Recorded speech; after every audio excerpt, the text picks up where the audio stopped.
Hello. My name is Ron Wellman. I am Jeff PhDeac's friend, and the notoriously secretive athletic director at Wake Forest University. I am here at Joel Coliseum, with my friend PhDeac to talk about how great things are going with our basketball program. Well, Ron, this is actually a tennis court. Really? Are you sure? Yes. We're hanging out behind the Motel 6 in Durham, waiting to get beat by Duke. Likely by a previously unthinkable margin. So, I guess you're going to tell me that is not a basketball over there. I know I saw a net, and someone called this a court. This is a tennis court. And that is a tennis ball. Okay, I bet the tennis ball was left there by a court rat, who had to go help some old ladies across the mean streets of Bull City. I don't know, Ron.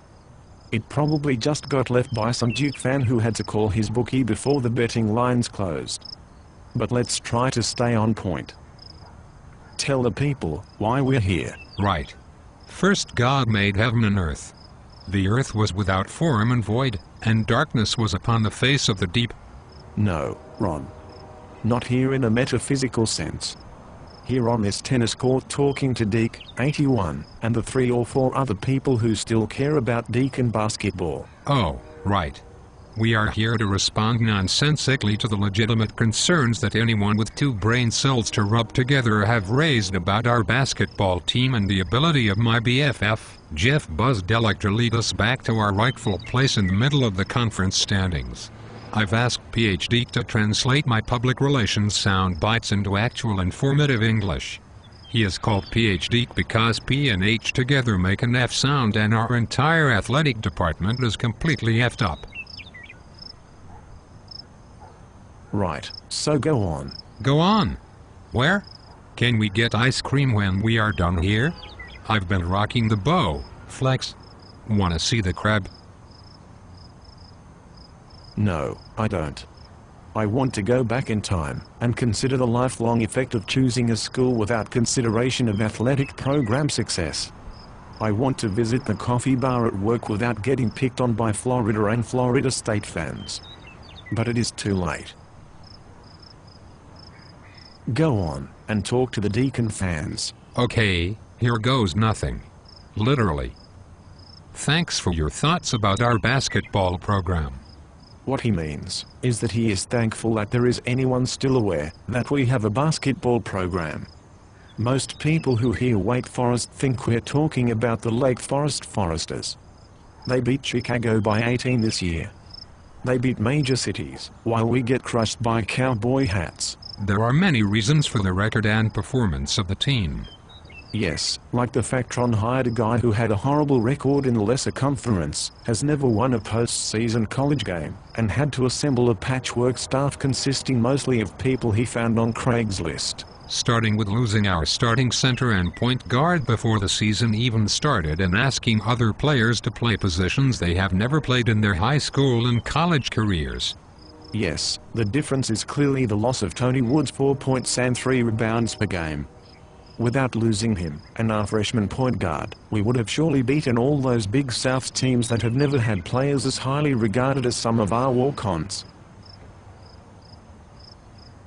My BFF Jeff PhDeac has been asked to build a culture and foundation that will lead us to championship-caliber seasons in the future. Of course he means Trivial Pursuit and Jeopardy championships. The next tournament we make will probably be a Scrabble tournament. He is doing exactly that. And doing an excellent job under very trying circumstances. Did that just happen? Did he really say excellent job? Are you shitting me? He's doing an excellent job of getting raises for other coaches, and creating extra free time for pissed off fans on game days. He also did an excellent job of crapping all over the fans in a nutty interview with Dan Collins. That was off the hook crazy. Some of the improvements may not be noticeable. Yes, barely beating UNCG was an improvement over getting creamed by VCU, and we kept it under 40 in our loss to the second worst team in the conference. I attend practice regularly and assure you that my BFF Jeff PhDeac and his staff are doing everything possible to improve the current situation. and build the foundation for future success. Actually, they are mostly trying to remember each other's names. And by future success, he means winning a conference game or two at some undetermined point in the next 3 years. Nothing creates success as quickly as lowering expectations. While this year has been difficult, I assure you that our future is very bright with my BFF, Jeff Buzdell-like, leading our program. By leading, he means leading us off a cliff. It is bright, because of the headlights on the Mack truck of irrelevancy that is about to flatten us. On the other hand, I guess the future is pretty bright for all the 1- and 2-star gym rats that will be getting scholarships to Mother So Dear. I encourage you to stick with us. You'll be glad you did. We'll also be comatose and slobbering, as boring and rage-inducing as our games are. Go Freaks.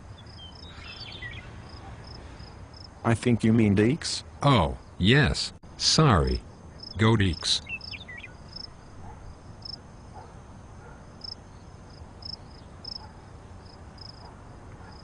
Okay, Ron. That was completely soul-crushing. Anything else to add? Yes. A 1, 2, 3. There was caviar. And long tall glasses with wine up to there. And somebody grabbed me.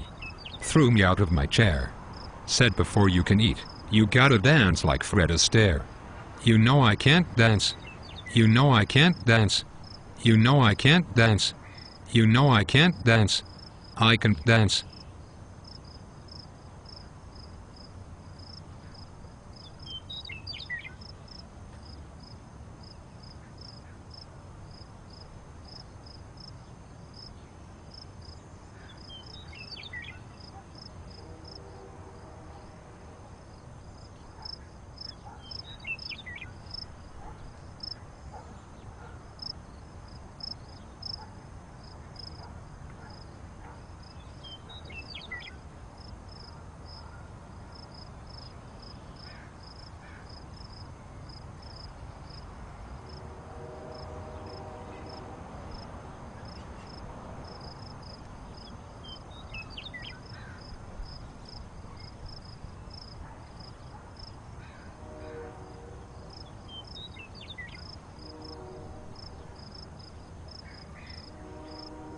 Someone do me a favor and kill me now.